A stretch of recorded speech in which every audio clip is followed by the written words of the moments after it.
Now that with the realization that Kawhi Leonard wants out of San Antonio, people are coming to the conclusion that San Antonio holds all the cards. They feel like the Spurs could trade him to the East. They feel that Greg Popovich is nowhere in hell gonna allow for Kawhi Leonard to get traded within the same conference and go to the rival, which is the Los Angeles Lakers.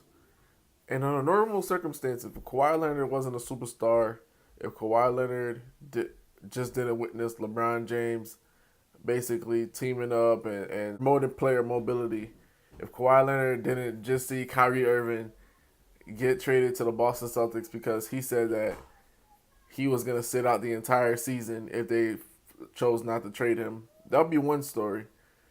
But right now, what we're viewing is the players have the leverage. And in this situation, Kawhi Leonard has all the leverage.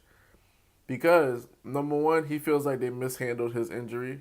Number two, this shows that the Spurs organization isn't this top notch organization. And number three, this shows that the players have power, more power than we ever thought.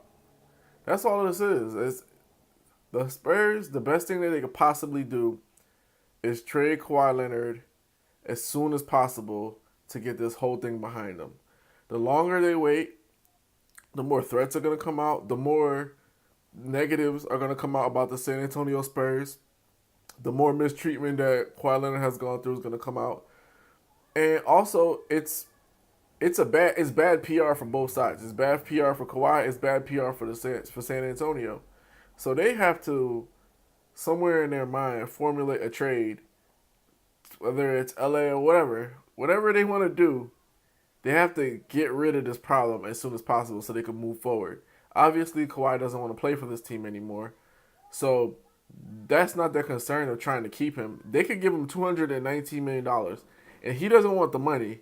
It shows you that there's more brewing to what's going on in San Antonio. So they either have to do one or two things: you do a coaching change, which I don't see they're gonna do that, or trade Kawhi Leonard. You got to trade him right away because it's so much negative press. San Antonio Spurs have been known to be a first class organization, and all of this that's going on right now is not first class. Your star player not wanting to stay, mishandling injury and injury. I mean, these are things that are not first class. So you don't want to be associated with dysfunction. So you got to trade him right away. And for me, even though let's just say that the Spurs would trade Kawhi to the Lakers. Yes, he's going to the Lakers. Yes, he's going to the rival. But you could get anything back that you want. You could get Kyle Kuzma, Julius Randle. You could get anything that you want. The world is your oyster. You know what I'm saying? You get LaMarcus Aldridge, Kuzma, and maybe if you could entice Paul George to come to San Antonio. I mean, there's multiple options, but you have to make a move fast.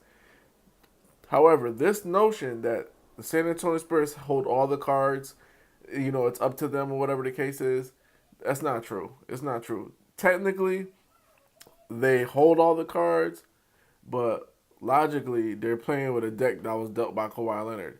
I mean, if they let's just say they trade him to Boston, let's just say they trade him to Phoenix.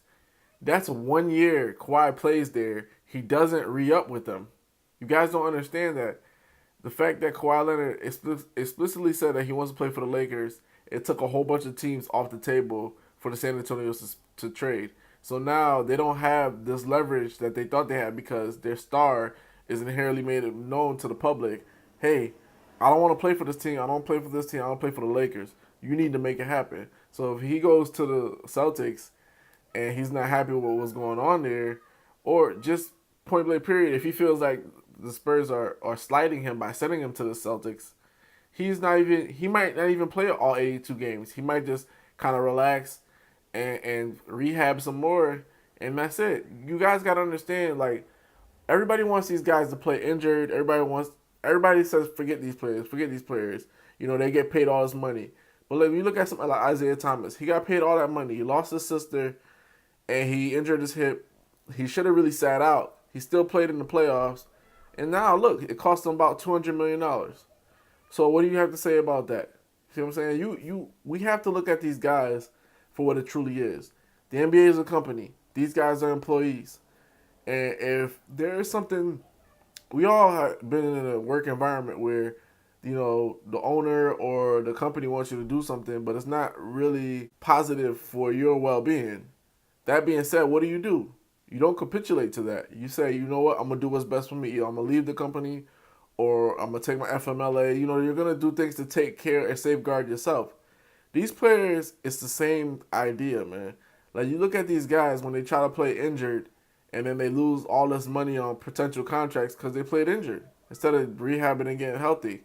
And that's what Popovich was asking of Leonard, and I think that's what basically turned the whole thing, up on top of his head. But this whole idea that Spurs have all the cards and have all the leverage, get that out of your head, guys. Kawhi Leonard just took a whole bunch of teams off the table. Even if the Spurs were to make a trade, those teams would know that they would have to have Kawhi Leonard for 1 year, and then, we got to entice him to stay. And the thing is, if unless he wins a championship that next year, he's not gonna want to stay, guys. That's just the honest truth.